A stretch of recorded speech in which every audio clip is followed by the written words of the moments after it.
नमस्ते छात्रों, आज हम सीखने वाले हैं कक्षा 8वीं की अनमोल वाणी। अनमोल वाणी में संत कबीर के दोहे हैं और भक्त सूरदास के पद है। दोहे का मतलब होता है एक मात्रिक छंद जिसमें चार चार चरण होते हैं, लेकिन दो पंक्तियों में लिखा जाता है। दोहा लय में गाया जाने वाली चार चरणों की एक रचना होती है। इसे राग भी कहते हैं। व्याकरण की परिभाषा में एक दोहे के प्रथम व तृतीय चरण में 13 मात्राएं होती है तथा द्वितीय व चतुर्थ चरण में 11 मात्राएं होती है। दोहा हिंदी साहित्य में बहुत ही ऊंचा दर्जा रखता है, जिसमें कबीरदास जी के दोहे प्रथम स्थान पर आते हैं। इसके अतिरिक्त तुलसीदास व अन्य बहुत से रचयिता ऐसे हैं जिन्होंने दोहा की रचना की है। संत कबीर जी का परिचय। संत कबीर जन्म लगभग 1398 उत्तर प्रदेश। लगभग का मतलब होता है अंदाज के आधार पर। अभी निश्चित पता नहीं है कि उनका जन्म कब हुआ था, इसके लिए यहाँ पर अंदाज से बताया गया है कि 1398 में उत्तर प्रदेश में हुआ था और उनकी मृत्यु लगभग 1518 में उत्तर प्रदेश में हुई थी। परिचय। भक्तिकालीन निर्गुण काव्यधारा के संत कवि कबीर मानवता एवं समता के प्रबल समर्थक थे। भक्तिकालीन का मतलब है, भक्तिकाल का मतलब है हिंदी साहित्य के विकास का एक चरण। निर्गुण का मतलब है गुण रहित। प्रबल का मतलब होता है बलवान, प्रचंड या तेज। और समर्थक का मतलब है आश्रय देने वाला या संभालने वाला। उनकी प्रमुख कृतियाँ साखी, सबद, रमैनी इन तीनों का संग्रह बीजक नामक ग्रंथ में किया गया है। उन्होंने जो कृतियाँ लिखी है उनके नाम है साखी, सबद और रमैनी। इन तीनों का बीजक नामक ग्रंथ में संग्रह किया गया है। संग्रह का मतलब है संचय या कलेक्शन। बच्चों, दोहे का भावार्थ समझाने से पहले मैं दोहे बोल रही हूँ। आपको ध्यानपूर्वक सुनना है, उसके बाद मैं आपको भावार्थ समझाऊंगी। जैसा भोजन खाइए तैसा ही मन होय, जैसा पानी पीजिए तैसी बानी होय कबीरा, तैसी बानी होय। ऐसी बानी बोलिए मन का आपा खोय, और इनको शीतल करे आपो शीतल होय कबीरा, आपो शीतल होय। बुरा जो देखन में चला, बुरा न मिलिया कोई, जो दिल खोजा अपना मुझसा बुरा न कोई कबीरा, मुझसा बुरा न कोई। मैं अभी दोहे का भावार्थ समझा रही हूँ। आपको ध्यानपूर्वक सुनना है और समझना है। जैसा भोजन खाइए तैसा ही मन होए, जैसा पानी पीजिए तैसी बानी होए। इन पंक्तियों में भोजन का मतलब है अन्न, खाना या आहार। तैसा का मतलब है उस प्रकार का। पानी का समानार्थी शब्द है जल। बानी का मतलब है वचन, बोली या भाषा। इन पंक्तियों में कबीरदास जी कहना चाहते हैं कि हम जैसा भोजन करते हैं वैसा ही हमारा मन बनता है और जैसा पानी पीते हैं वैसी ही वाणी हम बोलते हैं। अर्थात शुद्ध सात्विक आहार तथा पवित्र जल से मन और वाणी पवित्र होते हैं। इसी प्रकार हमारी जैसी संगति होती है वैसा ही व्यवहार बनता है। ऐसी बानी बोलिए मन का आपा खोए, औरन को शीतल करे आपो शीतल होए। इन पंक्तियों में शीतल का समानार्थी शब्द है ठंड, औरन का मतलब है दूसरों को, आपो का मतलब है आप स्वयं या खुद। इन पंक्तियों में कबीरदास जी कहते हैं कि इंसान को ऐसी भाषा बोलनी चाहिए जो सुनने वाले के मन को बहुत अच्छी लगे। मनुष्य को अपने मन के अहंकार को मिटाकर मीठे व नम्र वचन बोलने चाहिए। मीठी व नम्र वाणी दूसरे लोगों को सुख पहुंचाती है और इससे व्यक्ति स्वयं यानी खुद भी सुख या आनंद का अनुभव करता है। बुरा जो देखन में चला, बुरा न मिलिया कोई, जो दिल खोजा आपना, मुझसा बुरा न कोई। इन पंक्तियों में कोई का मतलब है कोई, खोजा का मतलब है ढूंढा। इन पंक्तियों में कबीर जी कहते हैं कि जब मैं इस संसार में बुरा व्यक्ति खोजने मतलब ढूंढने चला तो मुझे कोई बुरा व्यक्ति नहीं मिला।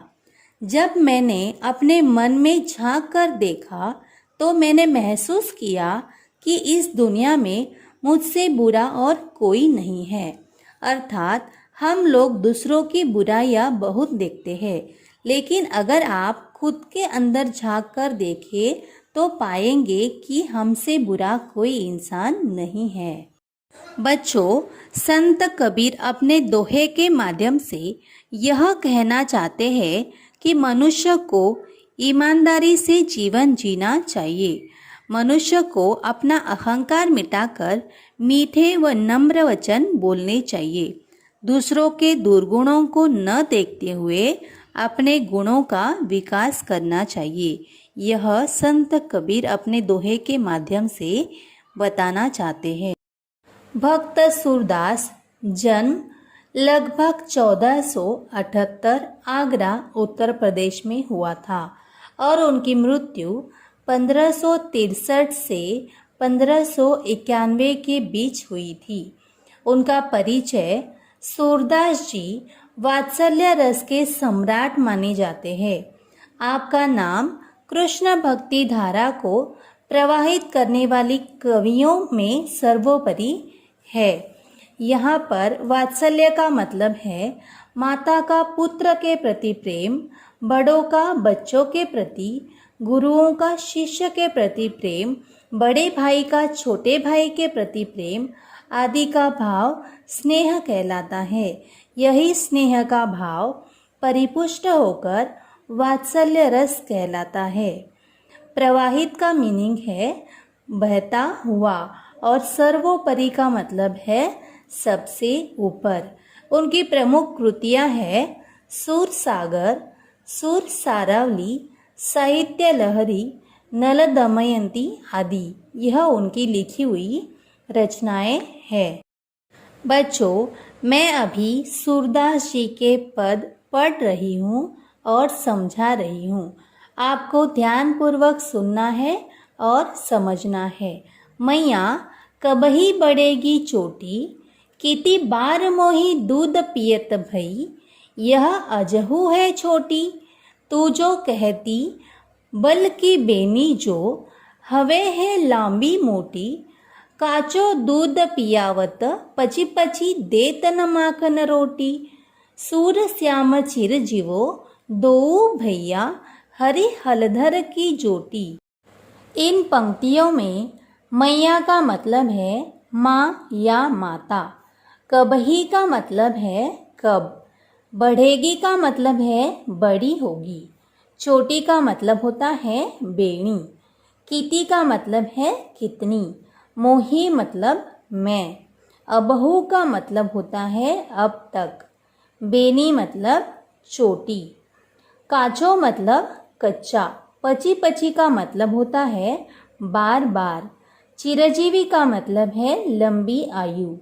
दोऊ का मतलब होता है दोनों। और हलधर मतलब बलराम। इन पंक्तियों में भक्त सूरदास जी ने अपने पदों के माध्यम से अपनी भक्ति श्री कृष्ण के चरणों में अर्पित की है।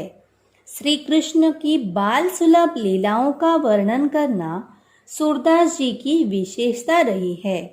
प्रस्तुत पद में भगवान श्री कृष्ण अपनी माँ से पूछ रहे हैं कि मैया मेरी चोटी कब बढ़ेगी। श्री कृष्ण दूध पीने के लिए बहानेबाजी किया करते थे। तब एक दिन माता यशोदा ने प्रलोभन यानी लोभ दिया और कहा कि कान्हा नित्य कच्चा दूध पिया कर, इससे तेरी चोटी दाऊ यानी बलराम जैसी मोटी व लंबी हो जाएगी। मैया के कहने पर कान्हा दूध पीने लगे। अधिक समय बीतने पर एक दिन कन्हैया बोले, अरे मैया मेरी यह चोटी कब बढ़ेगी। दूध पीते हुए मुझे कितना समय हो गया, लेकिन अब तक यह वैसी ही छोटी है। तू तो कहती थी कि दूध पीने से मेरी यह चोटी दाऊ की चोटी जैसी मोटी व लंबी हो जाएगी। इसीलिए तू मुझे नित्य नहलाकर बालों को कंघी से संवारती है, चोटी गूंथती है, इससे चोटी बढ़कर नागिन जैसी लंबी हो जाए। कच्चा दूध भी इसीलिए पिलाती है। इस चोटी के कारण ही तू मुझे माखन व रोटी भी नहीं देती। इतना कहकर श्री कृष्ण रूठ जाते हैं। सूरदास जी कहते हैं, श्री कृष्ण और बलराम की जोड़ी मन को सुख पहुंचाने वाली है। ये दोनों भाई चिरजीवी हो। हरि हलदर की ये जोड़ी सदा बनी रहे। अनमोल वाणी इस पद में सूरदास के दोहे द्वारा श्री कृष्ण की बाल सुलभ लीला का वर्णन किया गया है।